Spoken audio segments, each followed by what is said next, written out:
Hindi ako vlogger, hindi din po ako content creator. Pero alam mo, dito sa Facebook, gamit lang yung URL system.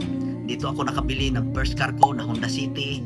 At the same time, yung second car ko na sports car, Chevrolet Camaro, si Bumblebee. Okay?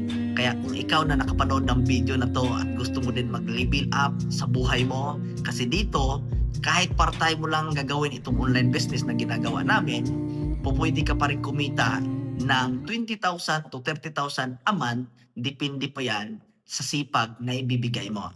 Now, kung gusto mo ding matuto kung paano, sundan mo lang ang guide na to at i-guide kita kung paano ito nag-work. Una, i-click mo yung like. Pangalawa, i-click mo yung share. At kapag na-share mo na, i-click mo tong picture ko sa baba. Pangatlo, i-click mo tong follow. At kapag nakapollow ka na, i-click mo na yung message. Pag na-click mo na yung message, i-type mo dito yung how and then i-send para ma-assist kita.